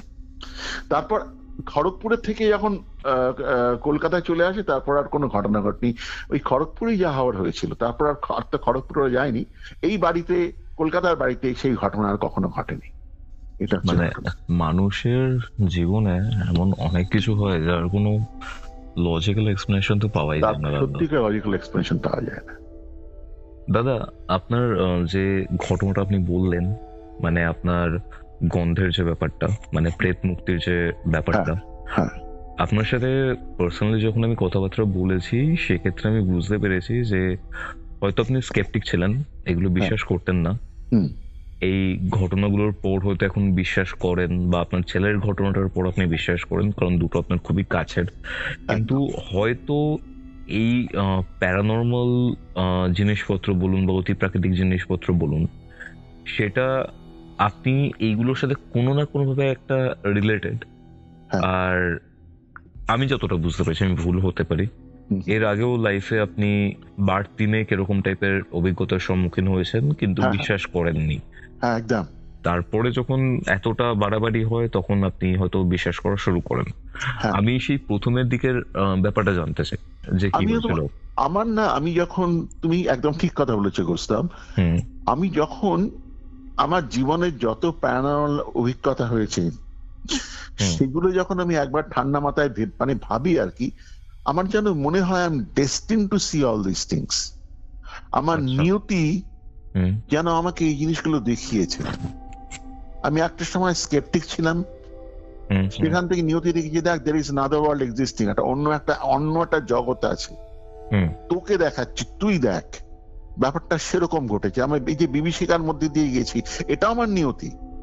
এটাও হয়তো আমাকে বলেছে দেখ এই জগৎটা সম্বন্ধে তোর জানা দরকার। কোনো না কোনো ভাবে আমার জীবনের সঙ্গে এই ব্যাপারটা ওতপ্রোতভাবে জড়িত, যেটা আমি এতকাল ইগনোর করে গেছি। কিন্তু ইগনোর করতে চাইলেও আমাকে ইগনোর করতে দেওয়া হয়নি। কোনো না কোনো ভাবে আমার জীবনে কোনো না কোনো ঘটনা ঘটেছে। যেমন ধরো আমার আমি খুব ছোট যখন ছিলাম, আমি 19 ছোট বলবো না, ইট ইজ এই ঘটনাটা স্প্যান অফ নিয়ার 10 ইয়ার্স, একটা আজ থেকে 40 বছর আগে একটা ঘটনা ঘটেছিল, ঠিক আছে? সেই ঘটনা দিয়ে শুরু। আমি কিন্তু সেই ঘটনাটার পর থেকে তখন আমি মানে এখন মেলাতে গেলে, এখন যখন আমি হিসেব করছি সব আমার জীবনে যত ঘটনা ঘটেছে, যখন আমি আই স্টার্ট থিঙ্কিং, আমার মনে হয় এই সমস্ত কিছু আমার জীবনে ঘটেছে কিছু দেখানোর জন্য আমাকে। আমি প্রথম ঘটনাটায় আসি। আচ্ছা আচ্ছা। আমি যে পাড়ায় থাকতাম, বললাম হাজরায় থাকতাম, হাজরায় আমার বাড়ির উল্টো দিকে একটা গলি ছিল, ঠিক আছে? সেই গলিতে আমার এক বন্ধু থাকতো, ওর নাম ছিল গণ। আর আমার পাড়তো তো এক দাদা ছিল, ওর নাম ছিল বাবলুদা। আচ্ছা। বাবলুদার মা আর গণর মার মধ্যে অসম্ভব সখ্যতা ছিল। মানে সই বলে আমরা একটা কথা বলি না, যে দুজনের মধ্যে কোনো রক্তের সম্পর্ক নেই, কিন্তু দুজন যেন একজন বোনের মতো, মানে একদম বোনের সম্পর্ক আর কি। মানে একজন একজনকে চোখে হারায়, এরকম একটা ব্যাপার আর কি। একসাথে বাজার করতে যাচ্ছে, একসাথে দুর্গাপুজোর ঠাকুর দেখতে যাচ্ছে, একসাথে আনন্দ করছে, একসাথে পিকনিক যাচ্ছে, মানে পুরো ব্যাপারটা মানে সবসময় দুজনে একসাথে। এরকম আমাদের পাড়া, এটা আমরা সবার চোখে লাগতো আর কি ওদের বন্ধুত্বটা। হ্যাঁ, মানে এত বন্ধুত্ব, মানে লোকে বলতে দেখো কি সুন্দর বন্ধুত্ব, এদের মধ্যে কিন্তু কোনো রক্তের সম্পর্ক নেই, but look at their friendship, এই ব্যাপারটা ছিল। আচ্ছা আচ্ছা। এই যে বন্ধুত্বটা আমি তোমাকে বলছি, আমি ছোটবেলা থেকে দেখছি। 1983-তে আমি পড়াশোনার জন্য বাইরে চলে যাই, উচ্চশিক্ষার্থে বাইরে চলে যাই, ঠিক আছে? তারপরে মাঝে মধ্যে আমি কলকাতায় আসতাম। কলকাতায় যখন আসতাম, ওই বছরে 2 বার আসতাম, শীতকালে আসতাম আর গ্রীষ্মকালে আসতাম।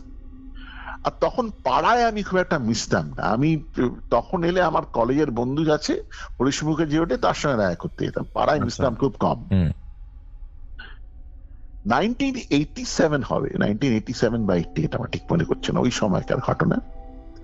আমি কলকাতায় এসেছি এবং কলকাতায় এসে আমি আমার বন্ধু বললাম হরিশ মুখার্জি রোডে থাকে, আমি হরিশ মুখার্জি রোডের মোড়ে একটা ফায়ার ব্রিগেড বলে আছে, সেটা আমরা কালীঘাট ফায়ার ব্রিগেড বলি, তার ঠিক ক্রস করলেই হরিশ মুখার্জি রোডের শুরু। তা আমি রাস্তাটা ধরে হাতের বাঁদিকে তখন একটা চিকেন পকোড়ার দোকান ছিল, সেই চিকেন পকোড়ার দোকানের পাশ দিয়ে যাচ্ছি, আমি স্পষ্ট শুনতে পাচ্ছি পেছনে দুজন মহিলা বেশ বেশ উচ্চস্বরে কথা বলতে বলতে আসছে। আমি বেশ জোরে জোরে আসছে, আমি পেছনের দিকে ঘুরিয়েছি, দেখি গণর মা বাবলুদার মাকে প্রায় হির হির করে টানতে টানতে, গণর মা কিন্তু একটু চেহারা একটু বেশি মানে একটু ভারী চেহারা ছিল, জোর একটু বেশি ছিল, দুজন দুজনের হাত ধরেছে, গণর মা প্রায় হির হির করে টানতে টানতে, দুজনে হাসছে কিন্তু হাসতে হাসতে কথা বলতে বলতে হির হির করে টানতে টানতে নিয়ে যাচ্ছে আগে। ঠিক আছে, ওদের চলার ভঙ্গি, কথা বলার ভঙ্গি, আমি বললাম বাবা কি ব্যাপার ঘটলো যে এইভাবে যাচ্ছে ওরা। হ্যাঁ, মানে দুজনে মানে প্রায় দৌড়চ্ছে বলা যায়, হ্যাঁ, একজন একজনকে প্রায় টেনে হিচড়ে নিয়ে যাচ্ছে। এখন কি ব্যাপার, বাড়ি থেকে বলতে হবে তো কি ব্যাপার এত বড়, এখানে আবার মানে দুজনে কি করতে হলো, এখানে আবার কি, দুজনে কোথায় চলেছে। তো আমি আমার বন্ধুর সঙ্গে দেখা করে সন্ধ্যাবেলা বাড়ি ফিরেছি, কথায় কথায় খাবার টেবিলে মাকে বললাম, মা আজকে একটা ব্যাপার দেখলাম, আজকে দেখলাম গণর মা বাবলুর মাকে প্রায় হির হির করে টানতে টানতে নিয়ে যায়, দুজনে কি হাসি, কি ব্যাপার কি জানি না, দুজনে খুব হাসতে হাসতে যাচ্ছে, কোথায় একটা যাচ্ছে বুঝতে পারলাম না। আমার মা আমার দিকে তাকিয়ে থাকলো, তাকিয়ে থেকে বলে, তুই কাকে দেখেছিস? বললাম গণর মা আর বাবলুদার মাকে দেখলাম। গণর মা বাবলুদার মাকে দেখেছিস? বলে হ্যাঁ, আরে গণর মা তো একদম এই বাবলুদার মাকে টেনে হিচড়ে নিয়ে যাচ্ছিল, মানে দৌড়চ্ছে না ওরা, মানে আর দুজন দুজনের হাতটা এমন শক্ত করে ধরেছে, মানে মানে কেউ যেন কাউকে ছাড়তে চাইছে না, এরকম একটা ব্যাপার। তখন তুই ঠিক দেখেছিস? হ্যাঁ ঠিক দেখেছি। বলে দুজনের কেউ বেঁচে নেই। মানে? হ্যাঁ, দুজনের কেউ বেঁচে নেই। আমি বললাম মানে? বলে বাবলুদার মা 3 বছর আগে মারা গেছে, আর গণর মা এই 3-4 মাস আগে মারা গেছে। আমি অবাক করলাম, তুমি কি বলছো? বলে তুই ঠিক দেখেছিলাম? মানে একদম ঠিক দেখেছি। বলে দুজনের মধ্যে কেউ বেঁচে নেই। সাংঘাতিক ব্যাপার। আমার জীবনের সেটা প্রথম প্যারানর্মাল এক্সপিরিয়েন্স। এই ব্যাপারটা না, এই ঘটনাটার রেশ আমার সঙ্গে বেশ কম আসছিল। মানে আমি এমন দুজনকে দেখলাম যারা জগতেই নেই। ভাবতেও কেমন একটা অবাক লাগে, আর দুজনের সেই সখ্যতা, সেই বন্ধুত্ব আমার চোখের সামনে দিয়ে বেরিয়ে যাচ্ছে, পুরো ব্যাপারটা সেই আগেকার মতো। আচ্ছা আচ্ছা।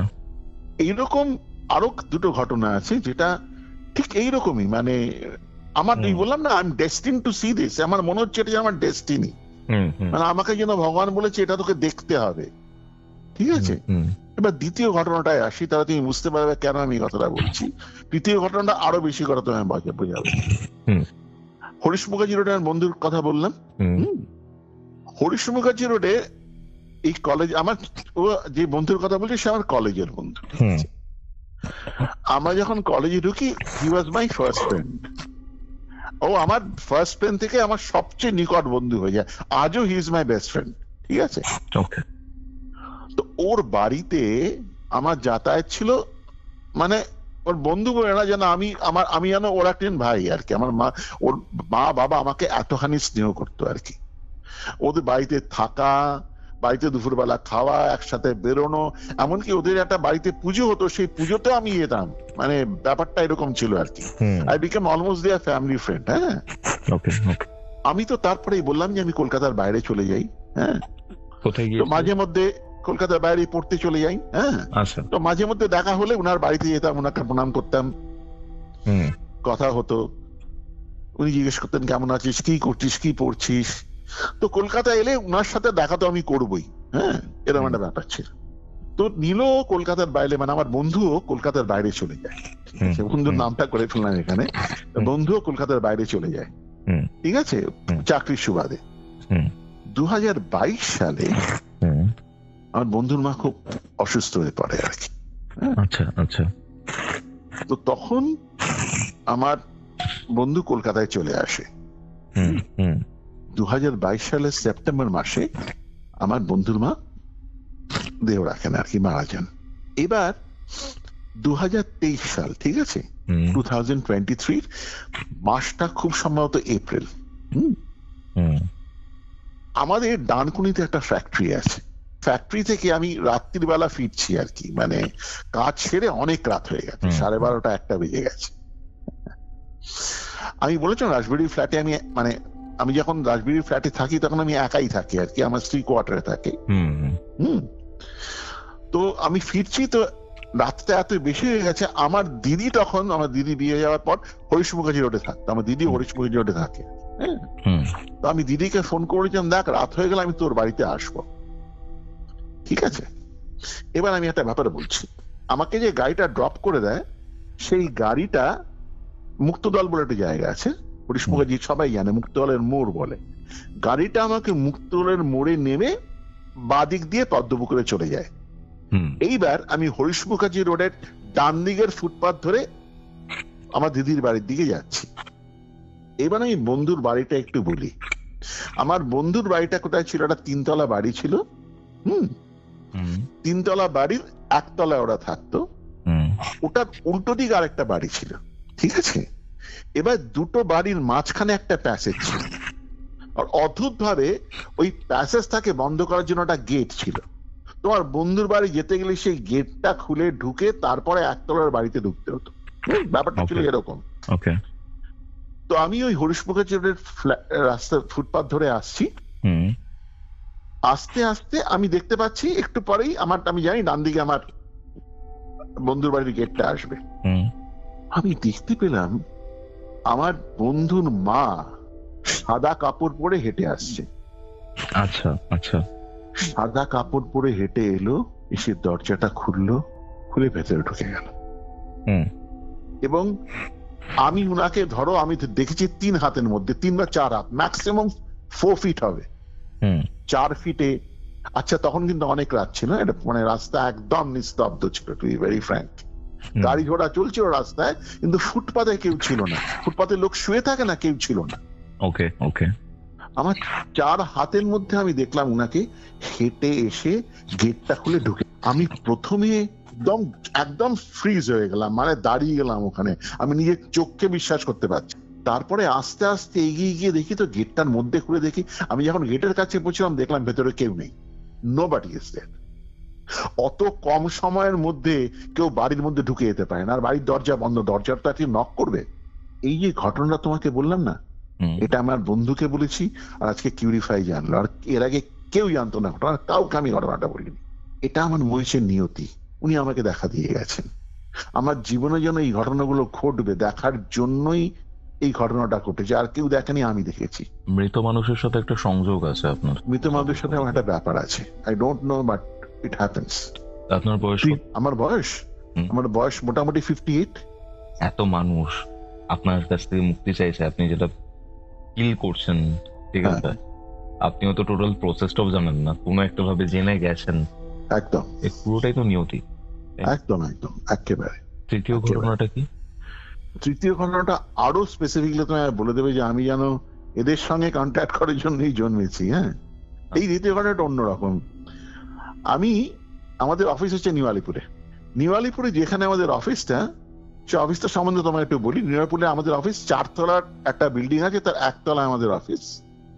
আমাদের অফিসে তোমায় ঢুকতে গেলে একটা গেট আছে, অফিসের সামনে ঠিক পাশে একটা ছোট প্যাসেজ আছে, প্যাসেজের মধ্যে গাড়ি ঢোকে আর কি। হ্যাঁ, মানে গাড়ি ঢুকে ওখানে রাখার জন্য জায়গা, মানে আমাদের গাড়িগুলো ঢুকে ওখানে পার্ক করে, এই প্যাসেজের মধ্যেই পার্ক করে। আর 1 তলায় আমরা গাড়িটা পার্ক করলাম, একটা গেট আছে, সেই গেট দিয়ে ঢুকে ভেতরে ঢুকেই হাতের বাঁ দিকে ঢুকলে আমাদের অফিস। ব্যাপারটা এরকম, গ্রাউন্ড ফ্লোরে, ঠিক আছে। আমাদের গেটের বাঁ দিকে ডান দিকে ফুটপাথ, বাঁ দিকে এই ফুটপাথের মধ্যে 2016 পর্যন্ত সেই ফুটপাথ ছিল ফাঁকা, কেউ ছিল না, নোবডি ওয়াজ দেয়ার। 2016 সালে হঠাৎ দেখলাম একটা ভাতের হোটেল খুলে গেছে ওখানে। একটু বিরক্তই হলাম, মানে ফুটপাথটা ফাঁকা ছিল, ঠিক ছিল, মানে কিন্তু কিছু করার নেই। এলাম, ঠিক আছে, ভাতের হোটেল খুলেছে তো খুলেছে। ওটাতে বেশ ভিড় হতো, ও ভালোই বিজনেস করছিল, এখনো ভালোই বিজনেস করে। 2016 সালে ওটা খোলার পর 2018 সালে আরেকটা চায়ের দোকান পাশে খুলে গেল। আচ্ছা আচ্ছা আচ্ছা। এই চায়ের দোকানটা প্রথমে ছিল চায়ের দোকান, তারপরে নানা রকম লেস টেস নানা রকম স্ন্যাক্স বিক্রি করতো। এমনকি তোমার কোভিড এর পরে যে মাস্ক, সেই মাস্কগুলো বিক্রি করতো। ঠিক আছে, ওকে ওকে। ওই দোকানটা যে ছেলেটা চালাতো, ওর ছেলে, একটা ছেলে, একটা আমি বলবো একটা লোক, ছেলে বলবো না, লোকই বলবো, 30 বছর বয়স, 30-32 বছর একটা একজন লোক, এবং তার স্ত্রী মিলে দোকানটা চালাতো। ঠিক আছে, আমাকে দেখলেই বলতো, স্যার আপনার কিছু লাগলে কিন্তু আমার এখান থেকে নেবেন। যদিও দোকানে কিছুই ছিল না নেওয়ার মতো, আমাকে দেখবেন, স্যার যদি কিছু থাকে নেবেন। আবার ঢুকছে, আমাকে বলছে, স্যার আমরা কিন্তু কেটারিং করি, আপনার যদি অফিসে কোনো কেটারিং এর দরকার পড়ে বলবেন। স্যার আমাদের দোকানে একটু চা খেয়ে যান, আমরা কিন্তু খুব ভালো চা বানাই। মাঝে মধ্যে আমার সঙ্গে এইভাবে কমিউনিকেট করতো।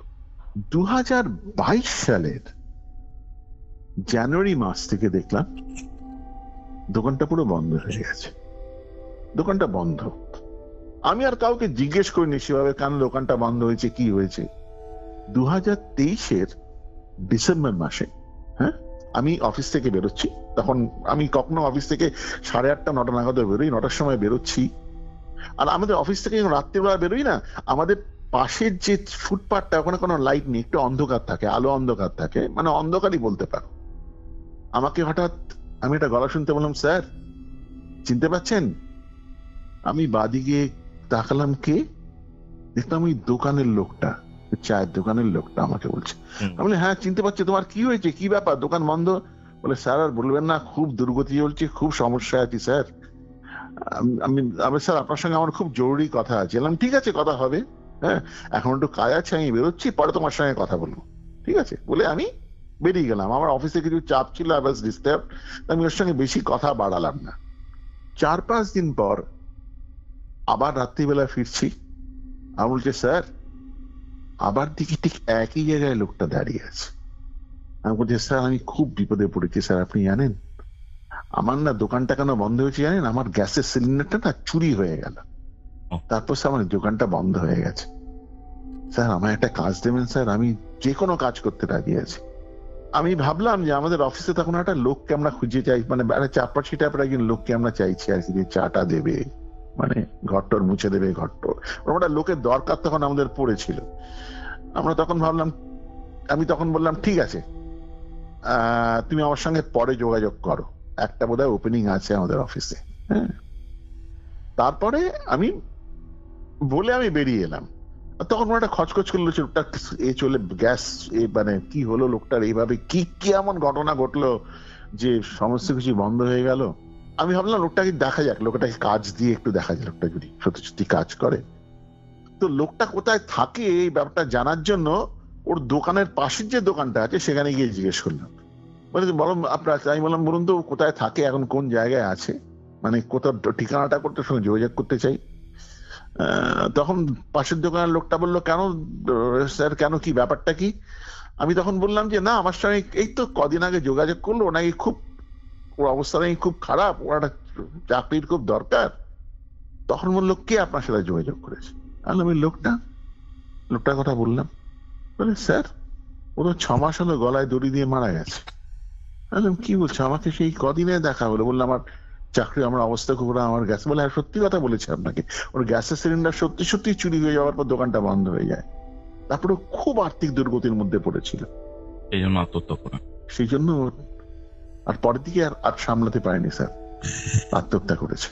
ওই জন্যই বলছিলাম, দেখো এটা হবার কথা নয়, আমার সাথে যেন এরকম ঘটনা বারবার ঘটেছে, ফিরে ফিরে আসছে। এটাই ছিল আজকের এপিসোড। আজকের এপিসোডে নবাঙ্কুর বাবুর জীবনের ভয়ঙ্কর একটি ঘটনা আপনারা জানতে পারলেন। আজকের এই এপিসোডটা কেমন লাগলো কমেন্ট করে জানাতে ভুলবেন না। ভালো লাগলে অবশ্যই লাইক করবেন, শেয়ার করবেন এবং আমাদের হোয়াটসঅ্যাপ গ্রুপেও জয়েন করতে পারেন। প্রত্যেকটা আইডির লিঙ্ক আপনারা ডেসক্রিপশন বক্স এবং কমেন্ট সেকশনের পিন কমেন্টে পেয়ে যাচ্ছেন।